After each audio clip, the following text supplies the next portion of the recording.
اعوذ باللہ من الشیطان الرجیم، میں اللہ تعالی کی پناہ میں آتا ہوں شیطان مردود سے۔ بسم اللہ الرحمن الرحیم، اللہ کے نام سے شروع جو نہایت مہربان رحم والا۔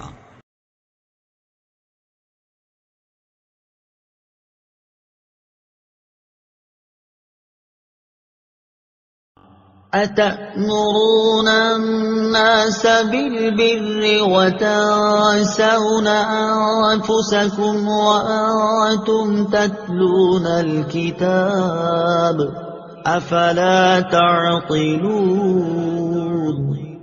ترجمہ: کیا تم لوگوں کو بھلائی کا حکم دیتے ہو اور اپنے آپ کو بھولتے ہو، حالانکہ تم کتاب پڑھتے ہو، تو کیا تمہیں عقل نہیں؟ أَتَأْمُرُونَ النَّاسَ بِالْبِرِّ، کیا تم لوگوں کو نیکی کا حکم دیتے ہو؟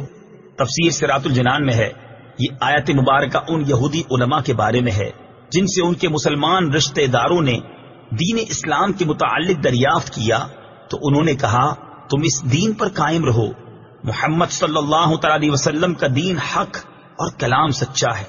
یہ ان یہودیوں کے حق میں نازل ہوئی جنہوں نے مشرکین عرب کو حضور اقدس صلی اللہ تعالی علیہ وسلم کے مبعوث ہونے کی خبر دی تھی اور حضور پرنور صلی اللہ تعالی علیہ وسلم کی پیروی کرنے کی ہدایت کی تھی۔ پھر جب نبی پاک علیہ الصلوۃ والسلام مبعوث ہوئے تو یہ ہدایت کرنے والے حسد سے خود کافر ہو گئے، تو انہیں فرمایا گیا کہ لوگوں کو نیکی کا حکم دیتے ہو اور خود کو بھلاتے ہو۔ یاد رہے اس آیت کا شان نزول خاص ہونے کے باوجود حکم عام ہے، اور ہر نیکی کا حکم دینے والے کے لیے اس میں تازیانہ عبرت ہے۔ قول و فعل کے تضاد کا نقصان۔ یہاں ایک بات ذہن نشین رکھیں کہ معمولی فساد اس وقت بہت بڑے فتنے اور تباہی کی شکل اختیار کر لیتا ہے جب اس کا ارتکاب کرنے والے خود وہ لوگ ہوں جو دوسروں کو تو بھلائی کا حکم دیتے ہوں، لیکن جب ان کے عمل سے پردہ اٹھے تو معلوم ہو کہ گناہوں کے سب سے بڑے مریض یہی ہیں۔ انہیں یاد رکھنا چاہیے کہ قول و فعل کا تضاد اور خلوت و جلوت کا فرق دنیا و آخرت دونوں کے لیے بہت نقصان دہ ہے۔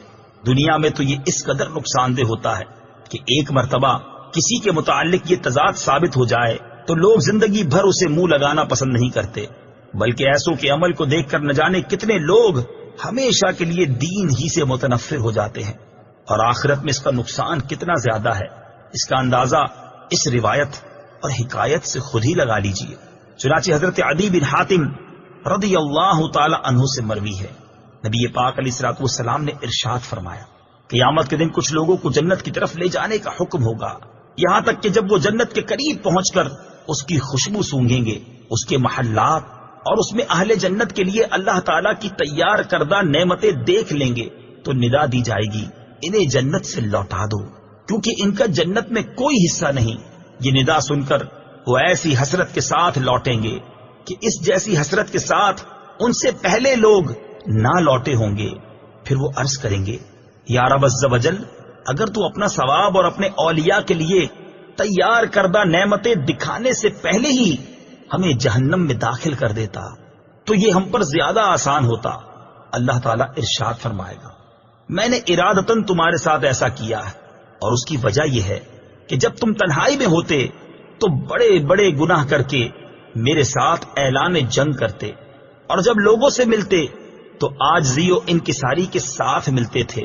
تم لوگوں کو اپنی وہ حالت دکھاتے تھے جو تمہارے دلوں میں میرے لیے نہیں ہوتی تھی۔ تم لوگوں سے ڈرتے اور مجھ سے نہیں ڈرتے تھے۔ تم لوگوں کی عزت کرتے اور میری عزت نہ کرتے تھے۔ تم لوگوں کی وجہ سے برا کام کرنا چھوڑ دیتے لیکن میری وجہ سے برائی نہ چھوڑتے تھے۔ آج میں تمہیں اپنے ثواب سے محروم کرنے کے ساتھ ساتھ اپنے عذاب کا مزہ بھی چکھاؤں گا۔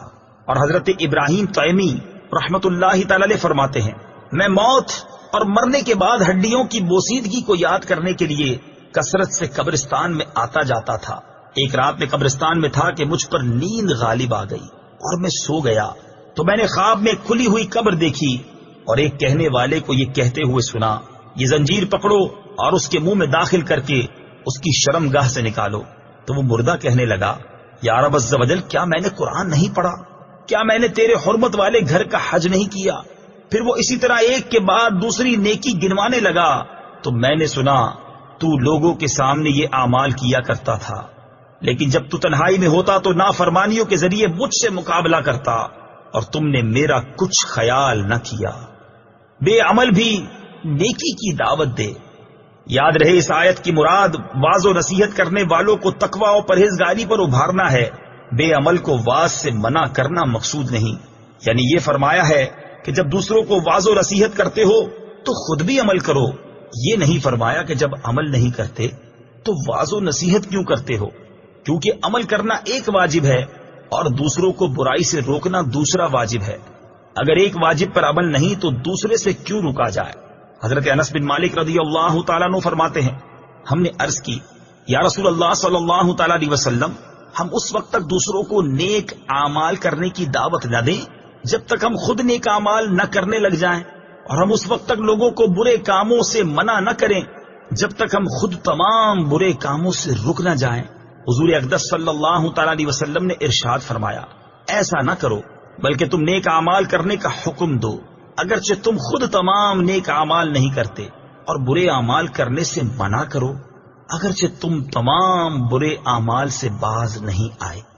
وَاسْتَعِينُوا بِالصَّبْرِ وَالصَّلَاةِ وَإِنَّهَا لَكَبِيرَةٌ إِلَّا عَلَى الْخَاشِعِينَ الَّذِينَ يَظُنُّونَ أَنَّهُم مُّلَاقُو رَبِّهِمْ وَأَنَّهُمْ إِلَيْهِ رَاجِعُونَ۔ ترجمہ، اور صبر اور نماز سے مدد حاصل کرو، اور بے شک نماز ضرور بھاری ہے مگر ان پر جو دل سے میری طرف جھکتے ہیں، جنہیں یقین ہے کہ انہیں اپنے رب سے ملنا ہے اور انہیں اسی کی طرف لوٹ کر جانا ہے۔ وَاسْتَعِينُوا بِالصَّبْرِ وَالصَّلَاةِ، اور صبر اور نماز سے مدد حاصل کرو۔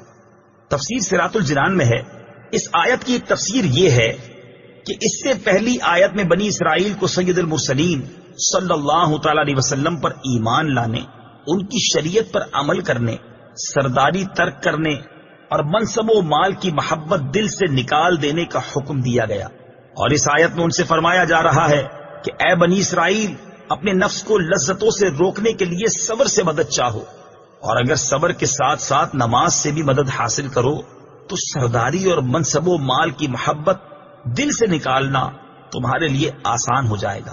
بے شک نماز ضرور بھاری ہے، البتہ ان لوگوں پر بھاری نہیں جو دل سے میری طرف جھکتے ہیں۔ دوسری تفسیر یہ ہے کہ اے مسلمانوں، تم رضائے الہی کے حصول اور اپنی حاجتوں کی تکمیل میں صبر اور نماز سے مدد چاہو۔ سبحان اللہ، کیا پاکیزہ تعلیم ہے! صبر کی وجہ سے قلبی قوت میں اضافہ ہے، اور نماز کی برکت سے اللہ تعالیٰ سے تعلق مضبوط ہوتا ہے، اور یہ دونوں چیزیں پریشانیوں کو برداشت کرنے اور انہیں دور کرنے میں سب سے بڑی معاون ہیں۔ انہا لکبیرۃ الا علی الخاشعین، بے شک نماز ضرور بھاری ہے مگر ان پر جو دل سے میری طرف جھکتے ہیں۔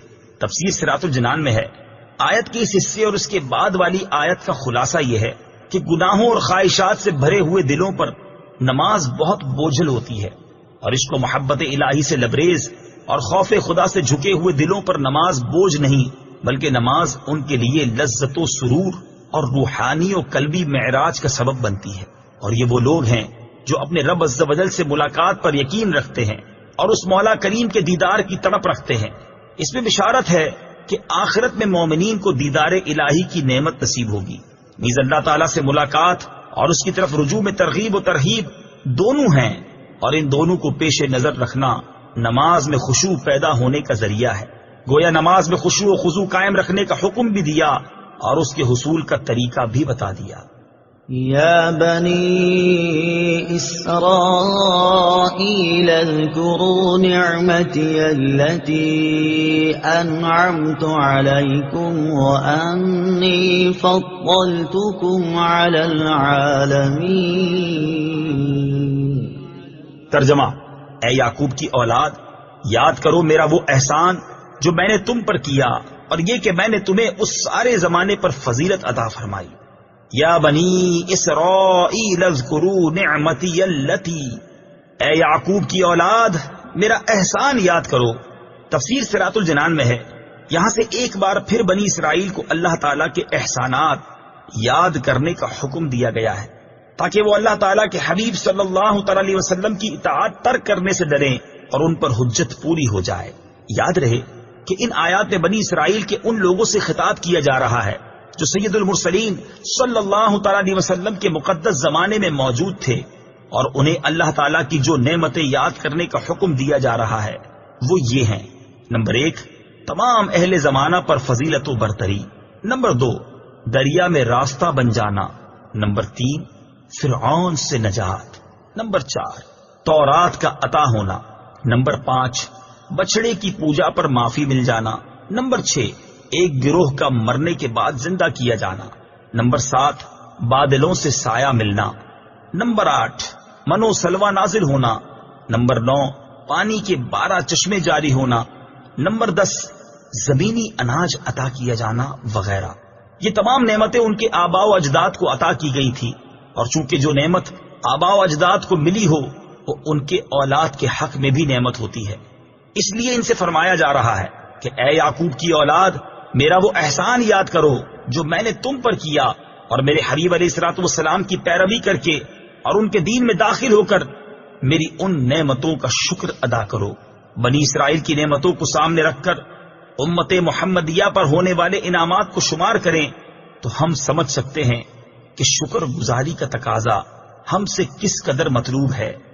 انی فضلتکم علی العالمین، میں نے تمہیں تمام جہان والوں پر فضیلت عطا فرمائی۔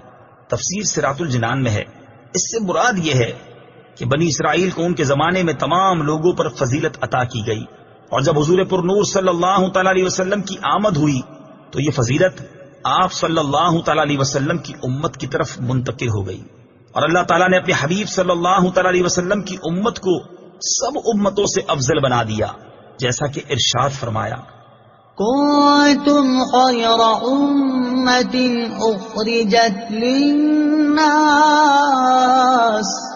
ترجمہ: اے مسلمانوں، تم بہترین امت ہو جو لوگوں کی ہدایت کے لیے ظاہر کی گئی۔